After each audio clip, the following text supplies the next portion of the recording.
सास बहू की जादुई खेती। हे भगवान, इस बार मेरी विनती आप सुन लीजिए। इस खेत को हरा भरा कर दीजिए ताकि मैं सब्जी उगाकर अपने घर का खर्चा संभाल पाऊं। वैसे भी जरा सा खेत का टुकड़ा है और ये भी काम नहीं आ रहा। पिताजी, आप चिंता मत कीजिए, सब कुछ अच्छे से हो जाएगा। अजी आप बहुत थक गए हैं, पिछले 4 घंटे से हल चला रहे हैं। लाइए आगे का काम मैं कर देती हूँ, फिर हम इसमें बीज डाल देंगे। नहीं नहीं तान्या, भला तुम ये कैसे कर पाओगी? भारी भी तो है ये। जी आपने तो मुझे नाजुक कली समझ लिया है। मैं अपने पिताजी के भी खेत में काम करती थी। लाइए मैं इसे कर लेती हूँ, आप बैठकर खाना खा लीजिए। रूही, पिताजी को खाना परोस दो। जी माँ। हाथ मुंह धोकर अशोक एक बेजान पेड़ के नीचे बैठ जाता है जहां थोड़ी बहुत छांव थी और अपनी बेटी के साथ खाना खाता है। दूसरी तरफ तान्या हल चलाती है। अगले दिन दोनों पति पत्नी खेत में बीज डालकर पानी डाल देते हैं और कुछ हफ्ते बारिश होने के बाद सब्जी के उगने का इंतजार करते हैं। लेकिन महीना बीत जाता है, छोटा सा पौधा भी शुरू नहीं होता। ये देख वो बहुत परेशान होते हैं। हे भगवान, इस बार भी खेत में कुछ नहीं हुआ। ऐसा क्यों हो रहा है तान्या? हमारे इतने सारे पूर्वज इसी खेत पर काम करके गए हैं, इतनी हरी सब्जियां उगाते थे, उसी से ही हमारे परिवार का पोषण हुआ है। लेकिन मेरे आने के कुछ समय से ये बंजर होती जा रही है। अगर ऐसे ही रहा तो हम सब भूखे पेट मरने लगेंगे। और शिवानी, उसकी भी तो शादी करनी है, कितनी बड़ी हो गई है वो। आप चिंता मत कीजिए, भगवान पर भरोसा रखिए, सब सही होगा। आइए घर चलिए। फिलहाल मैंने राशन की दुकान से थोड़ा उधार ले लिया है। घर पर चलिए, माँ जी आपका इंतजार कर रही हैं। दोनों पति पत्नी घर आ जाते हैं तो गोमती अपने बेटे से कहती है, अशोक बेटा, मेरी ये छड़ी टूट गई है, नई छड़ी ले आता। पर तेरे उस खेत का क्या हुआ? इस मौसम की सब्जियां उगी क्या? इस बार भी कुछ नहीं हुआ, सूखा है बिल्कुल। माँ, मैं स्कूल में अपना जन्मदिन मनाना चाहती हूँ, सब बच्चों को टॉफी बांटना चाहती हूँ। आप जानती है ना, पिछले 2 साल से मैं आपसे पैसे मांग रही हूँ, आप मुझे देते ही नहीं हैं। अगले हफ्ते मेरा जन्मदिन है, इस बार तो देंगे ना आप? बेटा, मुझे तो दूर दूर तक कोई उम्मीद नहीं दिखाई दे रही। माँ ऐसे मत बोलो, अगले साल मैं बड़े स्टैंडर्ड में चली जाऊंगी और तब टॉफी बांटूंगी तो सब लोग मेरा मजाक उड़ाएंगे। प्लीज माँ, अच्छा किसी से उधार लाकर ही टॉफी का पैकेट दिला दो। अगर आपने नहीं दिलाया तो मैं जिद करने लगूंगी। रूही, क्यों मुझे गुस्सा दिला रही है? तुझे एक बात समझ में नहीं आती? घर में पैसे नहीं है, 2 वक्त का खाना भी उधार पर आ रहा है, और अब तेरा जन्मदिन मनाने के लिए भी मैं दूसरों के लिए टॉफी खरीदूं, वो भी उधार? खुद करने को है नहीं सामान। दोबारा मेरे सामने ऐसी बात करी तो मुझसे बुरा कोई नहीं होगा। भाभी बस कीजिए, वो बहुत छोटी बच्ची है, उसका जन्मदिन है, अब वो ये भी नहीं करेगी तो कब करेगी? मेरे जितनी बड़े होने पर। आप भी जानती हैं कि बड़े होने के बाद कोई जन्मदिन खास नहीं रहता। हाँ बहू, शिवानी बिल्कुल ठीक कह रही है। माँ जी, आपको क्या लगता है मैं अपनी बच्ची को खुश नहीं रखना चाहती? कब से उसने अपना जन्मदिन ढंग से नहीं मनाया, न हमने उसे कपड़े तक दिलाए। लेकिन क्या करूं, मजबूर हैं हम। पिछले 3 साल हमारी सब्जियों की खेती बहुत अच्छे से हुई है, जब तक पापा जी थे। लेकिन उनके जाने के बाद जैसे उनका आशीर्वाद ही चला गया और खेती बंजर सी हो गई। हमारा खाना पीना दुश्वार हो गया।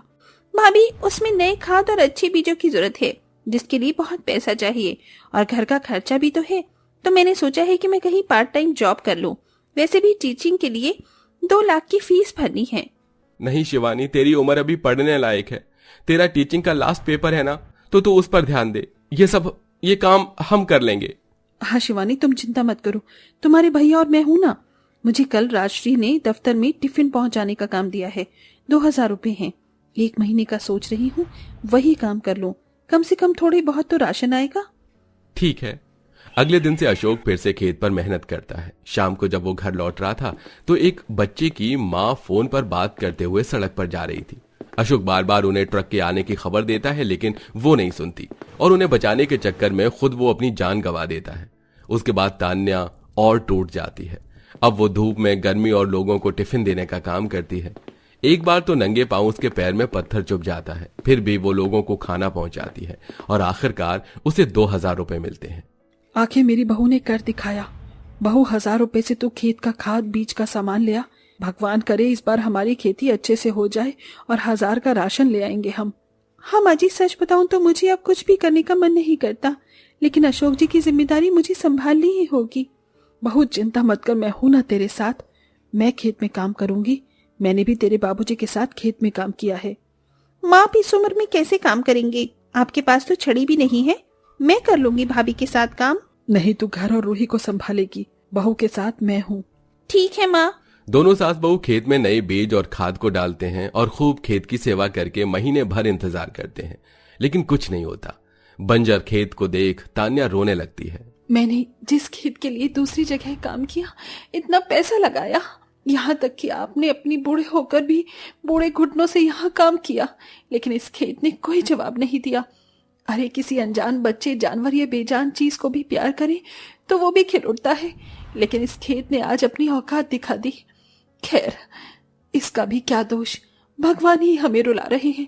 उन्होंने तो मुझसे मेरा तंदुरुस्त पति भी छीन लिया, अब हम सबकी जिंदगी भी छीनना चाहते हैं, भूखे पेट मार के। सुन रहे हो ना भगवान जी आप हमारी ये बात? गुस्से में तान्या एक पत्थर उठाकर हवा में फेंकती है। वो पत्थर दूर जंगल के पेड़ से लटके एक कांच की बोतल पर जा लगता है, जिससे वो बोतल टूट जाती है और एक आत्मा बाहर निकल कर आती है। आखिर 150 साल बाद मैं इस बोतल से आजाद हो ही गया। जिसने मेरी मदद की है, मुझे उसकी मदद जरूर करनी होगी। मुझे उसके पास पहुंचना होगा। जंतर मंतर मुझे पहुंचा दे उस जगह जहां से आया ये पत्थर। वो आत्मा तान्या के खेत पर जा पहुंचती है। सुनो, तुमने ही अभी पत्थर फेंका था ना? तुम्हारी वजह से आज मैं आजाद हो गया। कौन हो तुम? सास बहू उस आत्मा को देखकर डर जाते हैं। देखो, हमें छोड़ दो, हमसे कोई मजाक मत करो। गलती से गुस्से में मेरी बहू ने पत्थर फेंक दिया था। अच्छी बात है। तुम्हारी वजह से मैं 150 साल बाद आजाद हुआ हूँ। तुम लोगों ने मेरी मदद की, इसलिए मैं तुम्हारी मदद करना चाहता हूँ। वैसे तुम लोग बहुत परेशान हो, क्या बात है बताओ? क्या तुम जैसी आत्मा हमारी सच में मदद करेगी? हाँ, मैं सच में तुम्हारी मदद करूंगा। मुझे अपनी परेशानी बताओ, मैं तुम्हें हल बताऊंगा। यह सुनकर तान्या घर के हालात से लेकर अपने पति की मौत तक का जिक्र कर देती है, जिसे सुन आत्मा को हमदर्दी होती है। तुम्हें अपना खेत चाहिए ना? अब ये कैसे उपजाऊ हो जाएगी? मेरे पास एक जादू है, जिसके बाद तुम्हारा खेत जादुई खेत बन जाएगा। अच्छा, इस पत्थर को इस मिट्टी में डाल दो, बल्कि उस जगह डाल दो जहां तुम्हें सब्जियां चाहिए, और उसके ऊपर पानी डालकर कहो, जंतर मंतर उपजाऊ हो जा सब्जियों का खेत। ठीक है। बहू पत्थर को जमीन में दबा देती है, सास उस पर पानी डाल देती है। जंतर मंतर उपजाऊ हो जा सब्जियों का खेत। जादुई मंत्र के बाद चमकती रोशनी में उस खेत की हर जगह से एक छोटा पौधा उगता है, जो बाद में थोड़ा बड़ा हो जाता है, और वहां गोभी, आलू, टमाटर, बैंगन, 10 तरह की सब्जियां उग जाती हैं। अपने खेत को इतना हरा भरा देख दोनों सास बहू दंग रह जाती हैं। अरे मोरी मैया, सच में हमारा खेत तो जादुई खेती बन गया। अब इन सारी सब्जियों को हम बेच सकते हैं। हाँ बिल्कुल, और इसकी ये विशेषता है कि ये जादुई खेती न कभी खत्म होगी, न किसी मौसम में खराब होगी। जहाँ से सब्जियां निकालोगे वहाँ एक और आ जाएगी। उस आत्मा की बात सुन तान्या 2 टमाटर तोड़ती है, तो जहाँ जादू से वो सब्जी दोबारा आ जाती है। सच में तुमने तो हमारी मामूली से खेत को जादुई खेत बना दिया है। तुम्हारा बहुत बहुत शुक्रिया। शुक्रिया तो मुझे तुम्हारा कहना चाहिए, अनजाने में ही सही, पर तुमने मुझे आजाद कर दिया। अब मैं चलता हूँ। आत्मा गायब हो जाती है और दोनों सास बहू इतना खुश होती हैं कि सब्जियां तोड़ तोड़ कर अपनी झोली में घर ले आती हैं और घर से टोकरी में सजाकर बाजार में चली जाती हैं, जहां उनकी ताजी चमकती सब्जियों को देखकर लोग झटपट खरीदने लगते हैं। अरे वाह, आपकी सब्जियां तो बहुत ज्यादा ताजी लग रही हैं। कितने की है ये? 40 रुपए किलो बैंगन है ना? अरे नहीं नहीं बेटा, हम 20 रुपए किलो ही बैंगन दे रहे हैं। हम किसी को महंगा नहीं दे सकते। और हाँ, हम अभी अभी इस खेत से लेकर आए हैं। तुम रोज हमसे लेने आओ, हम तुम्हें आधे कीमत पर हर तरह की सब्जी देंगे। हैं? सच्ची? अरे मेरी मम्मी मुझे बहुत डांटती हैं क्योंकि मैं खराब सब्जी ले आता हूँ। अब से मैं आपसे ही ले जाऊंगा। आप मुझे 5 तरह की सब्जियां दे दीजिए। ये लीजिए, सिर्फ 100 रुपए हुए। अरे वाह, आप पर तो हर तरह की सब्जी है। अब किसी के पास जाने की जरूरत नहीं है, वो भी इतनी सस्ती। मुझे भी दीजिए, आज मैं अपने बच्चों को मिक्स वेजिटेबल खिलाऊंगी। बिल्कुल बिल्कुल, क्यों नहीं, ये लीजिए। देखते ही देखते सास बहू की जादुई खेती की बदौलत सब्जियों का काम अच्छे से चलने लगता है। ताजी सब्जी के खातिर उनके ज्यादा तादाद में ग्राहक बंध जाते हैं, जो सुबह शाम उनसे घर पर भी सब्जी लेने आ जाते हैं। धीरे धीरे उनके हालात सुधर जाते हैं और अब कच्चे मकान से घर पक्का हो जाता है। बेटी भी अगले साल बहुत बड़ी बर्थडे पार्टी करती है और नंद भी महंगा कोर्स करके स्कूल में बच्चों को पढ़ा रही होती है। इस तरह सास बहू मेहनत से सब्जी बेचकर खुशी खुशी रहने लगते हैं।